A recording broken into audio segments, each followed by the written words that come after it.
My wife and I had been married for 2 years, and at the time, we were both in our early 20s. She had a strong desire for motherhood, often sending me messages about it multiple times a day. Her relentless TikTok mentality started to influence our relationship as she began sending me information about open marriages and podcasts discussing the topic. After numerous lengthy conversations where she passionately advocated for exploring an open marriage, I reluctantly agreed. She was insistent that we should try this lifestyle before settling down and having children. We decided to establish some ground rules to make this experiment work. No unprotected intimacy. No intimate encounters in our house, and no overnight stays. If either of us had intimacy relations with someone else, no details were to be shared, and we would refrain from physical contact with each other for 30 days. Before any intimacy between us resumed, we both had to undergo a doctor's visit and receive a clean bill of health. With these rules in place, we embarked on the journey of an open marriage. My wife began going on dates on Friday nights, which worked well for us since I often worked late and got home around 10 p.m. In the beginning, it seemed like a fun adventure.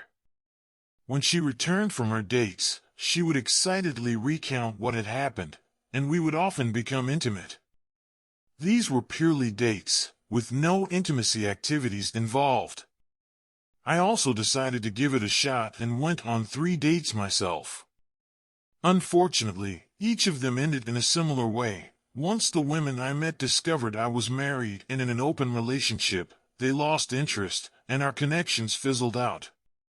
However, things took a painful turn one Friday night when my wife didn't return home until around 3 in the morning. She made a casual remark about being too sore and tired for any physical intimacy, and I couldn't help but notice hickey marks on her chest and thighs. It was a blow to my emotions, and I felt hurt and upset by this discovery. The following Monday or Tuesday, she attempted to initiate physical intimacy with me, but I reminded her of rule number 3, the 30-day waiting period after sexual encounters with others. She was shocked and asked if I was serious. My response was unwavering. I was deadly serious. This situation became a pattern in our relationship. She would go out on Friday nights, have her fun, and then spend the rest of the week trying to convince me to change rule number 3. To me, it felt like she had placed me on a shelf while she enjoyed her new relationship energy. I started distancing myself from her, spending more time working, being out of the house, and becoming more physically active to deal with the emotional turmoil. 5 months of feeling like I was merely an afterthought in our marriage had taken its toll. I could no longer see a compelling reason to stay in this relationship. I felt like I was sacrificing my own happiness so that she could be content in her new situation, and I was running out of things to give. Despite everything, up to this point, she had not broken any of the established boundaries.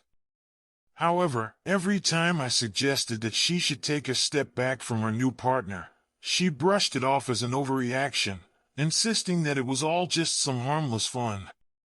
The strain on our relationship was becoming unbearable, and I knew that something had to change. As time went on, our relationship continued to unravel. It felt like my concerns were dismissed, with my wife insisting that I was overreacting and that her new relationship was just a bit of harmless fun. Our 4th wedding anniversary was a painful turning point.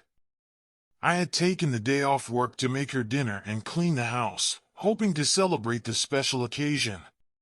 When she got home from work, she quickly showered and dressed up, telling me she was going to a bar to see a local band and asking me not to wait up. Little did I know, she had completely forgotten about our anniversary. The devastation I felt when I woke up the next morning at 9 and she still hadn't returned was indescribable. This was a clear violation of our second boundary, no sleeping over. I sent her a simple text, expressing my disappointment and letting her know that she had broken our agreed-upon rule. I also told her I was done. Her response came at 11:30 when she started calling and apologizing, claiming that she had merely closed her eyes for a second and accidentally passed out.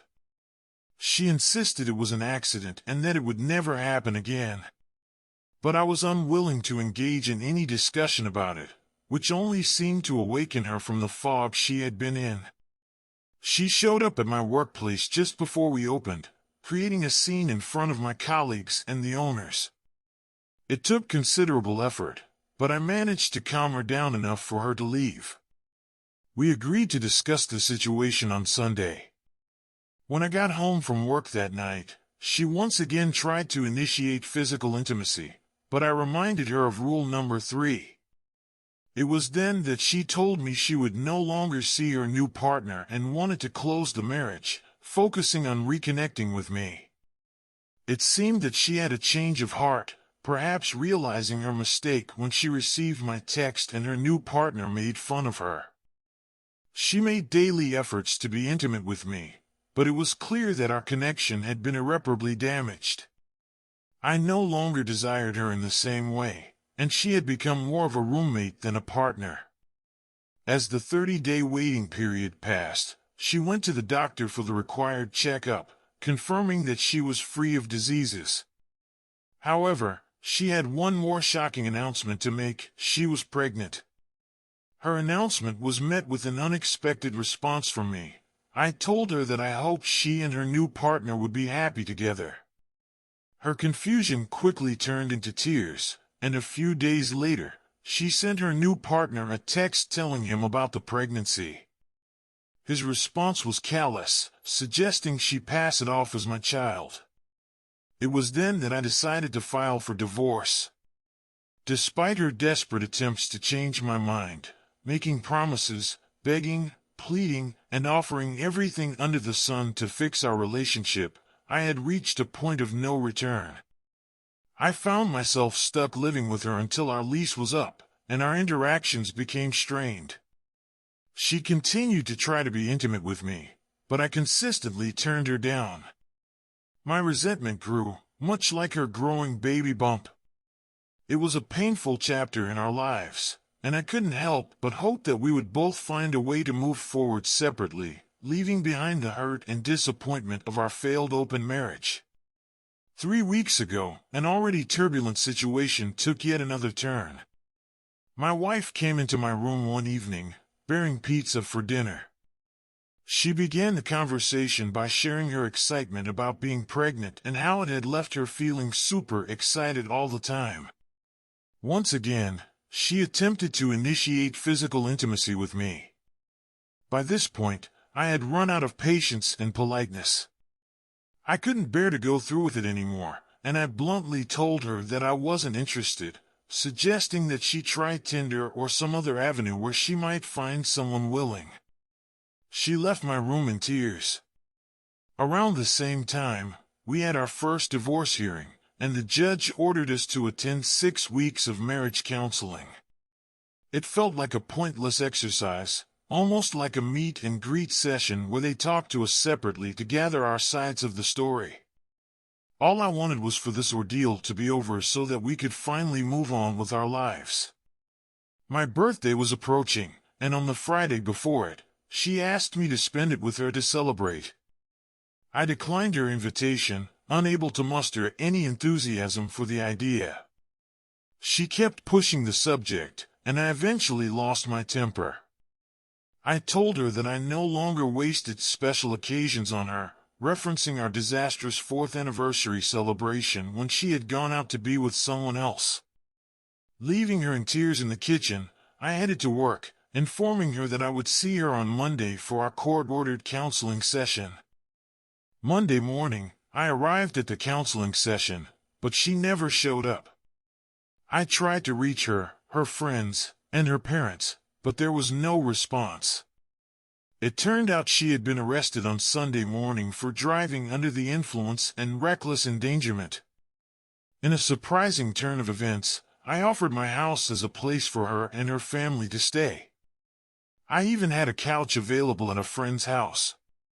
My lawyers swiftly acted to expedite the divorce proceedings, and the divorce was finalized this past Friday. Yesterday, I helped pack some of her belongings, and today, I'm assisting them in loading a U-Haul they've rented. She is scheduled to be released tomorrow, and her family plans to take her back home with them. She wants to see me, but I can't shake the feeling that any further contact would only be detrimental for both of us. It's been an emotionally exhausting chapter in our lives, marked by turmoil and unfortunate decisions, and it's clear that we both need to find a way to move on separately and begin the process of healing and rebuilding our lives. If you liked the story, please hit the like button and subscribe for more stories.